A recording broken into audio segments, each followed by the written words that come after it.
everyone, it's Jessica and I'm back with another process video for the Thermoweb design team. And today we are doing our Woodland Animals week, and I am celebrating this week with a cute little camping layout featuring some deco flock transfer sheets, and I'm going to be using some distress oxides here across my background. So what I did is I pulled out a sheet of Vicky Bouton foundations paper because it is a lot thicker and it holds up well to mixed media and water and things like that. So I've pulled out a few of my distress oxides and inks, and I'm just using some blending brushes. These are just some cheap ones, nothing fancy, to kind of blend across my page and kind of create a background and just a setting for a clothesline that I want to do. I want to actually put a clothesline across my page to hold all of my media here. So I'm going to be featuring some die cuts and some little flocked critters and just some different things.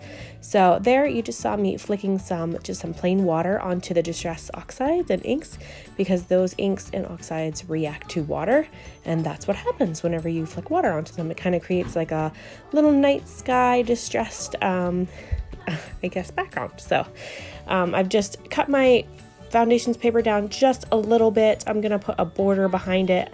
I actually have a green one behind it right now, but I'm gonna switch that out for the blue starry one, which you'll see a little bit later.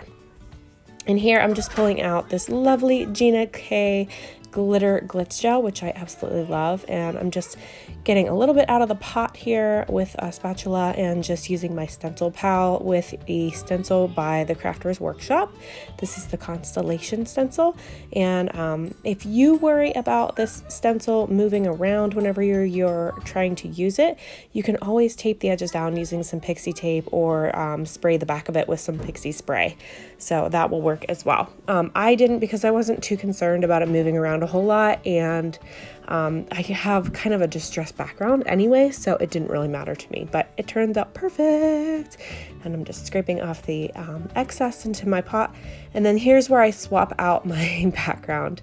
You'll actually see me cutting out the middle of my background papers a lot like this to preserve, and I'm actually going to use that piece a little bit later on this same layout. So I always cut the middles out if I'm just using them as a border, just to be able to use that scrap for something else later on.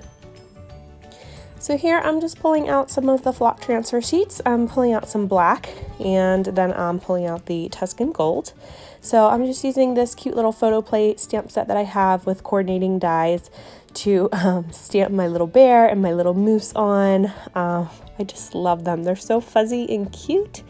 And you could actually transfer this flock onto some easy adhesive or some of the foam adhesive that we have, but I just left them as is because I'm actually going to pop them up off of my page using some foam squares anyways, so I didn't need them to be sticky on the back. So I'm just stamping those down. The little moose I stamped with some black Archival ink. The inks actually dried pretty instantly on that flock. I was surprised. I thought maybe the white would smear a little bit if I messed with it, but it was actually dry instantly whenever I stamped it, so it's all good.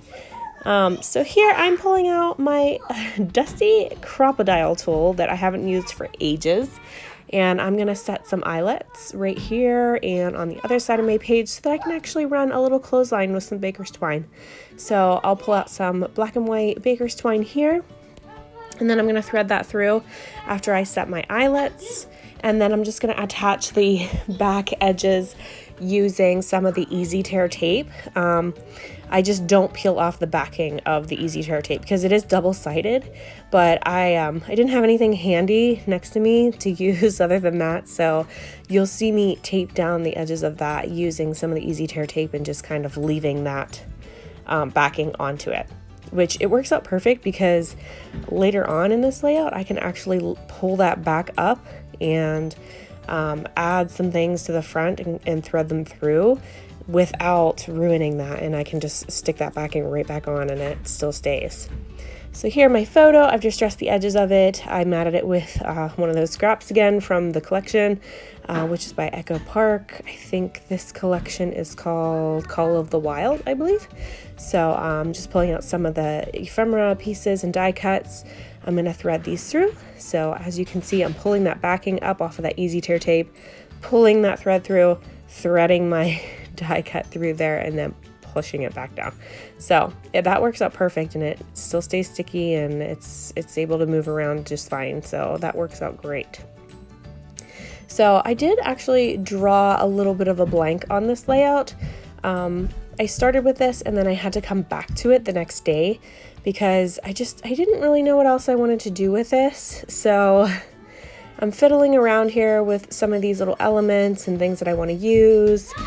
And I didn't know what else to do. And then here I came back the next day and everything just kind of comes together perfectly. So I ended up using some of the white ink again and just doing some ink blending on top of the midnight blue flock. And I'm going to do my title letters right here. So I just wanted to give them a little bit more texture and dimension, something to kind of make them pop. And I thought this stencil again would be just perfect to use on this. So I'm just blending this white on there, and then I'm just going to use some of my letter dies from Elle Studio to cut out with my manual die cutting machine. And I'm just going to cut out the words wild child for my title. And I do fiddle with it a little bit after I cut it out as far as placement and where I want it to go. And then eventually, I thought I wanted it by my photo, so I'm just sticking that down with my memory runner here. Sorry, my son just walked in. Hi, buddy. And so I'm just I'm gonna stick that down with my memory runner, and then thread this back through, make sure my elements are all on there. I'm gonna stick this down to my border now because it seems like a good time to do that. I'm again just using some easy tear tape. Mine's running very low. I'm almost out of this roll, so I'll have to get another roll out soon. But this is just super easy to use on the back there. You just peel off the backing and then stick it down, and it is not going anywhere once you stick that down. It is super, super sticky. So there's my background. Here is that piece that I cut out the middle with and matted my photo with. It's double-sided, so it's got two different patterns. And I'm just kind of ripping some pieces off of it and just rolling up the edges after this. I'm just kind of having a play with where I want them to go.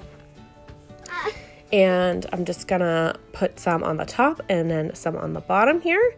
And then I'm gonna do some machine stitching across those edges as well. So, Mommy, why open this? Okay, buddy. And so, yeah, it's pretty simple. I just tore them up a little bit, stressed the edges. I'm gonna get my sewing machine out here with some black thread, super simple, and do some straight stitching and then some zigzag stitching as well. So you'll see that here in just a second. Just rolling up those edges. And here's where I kind of fiddle with my title. I thought maybe I'd want it there around my photo, but didn't quite like that there. So then I decide to move it down to this bottom corner, which I like a lot better. Go put these in there. So there's my little moose, my little bear. And I really like that tag in a lot of those ones, but I decided to use something different there, and you'll see me swap it out again. And here's the little stitching that I did. And then I'm gonna just pop my little moose and my bear down now. At this point, I'm gonna just stick everything down across the page so it's not moving around too much on my clothesline. I've pulled out some of those 3D foam squares from the box to put under my moose and my little bear to pop them up. And then here I'm just pulling out that sticker sheet from the Echo Park collection to add a few elements from the stickers there. So you'll see me pull that sticker sheet back out. There's an adorable little fox on there that I add to the bottom here in a moment by my title. There he is. Did they get Robert's Scrapbook? What? Did they get Robert's Scrapbook? And then here is where I have a little whoopsie moment on this layout. So I'm just gonna add a couple stickers here, and then for my title letters, I really try to make this tree work, by the way. These little trees are so cute, and I try to make them work and move them around, but I in the end I couldn't make them work, so I axed that idea real quick. But my little whoopsie moment was when I went to adhere down the letters in my title. I wanted to use the Ultra Bond liquid adhesive pen, But just a little tip, do not squeeze it really hard to unclog it. I squeezed it a bit too hard and ended up having to call in reinforcements by my husband to come clean the glue off of my ceiling above me because I squeezed it so hard that it went all over the place, across my craft table, onto the ceiling. He had to come and rescue me and clean it up. So just use a pin or keep a needle handy to unclog that. So here's the finished layout. I hope you guys enjoyed watching this video. If you have any questions or anything, just let me know. I think I got everything in the description below for you. But again, if you have any questions or want to know anything, just leave a comment below and I'll get to you. So thank you so much for watching. Have a great day, guys. Bye-bye.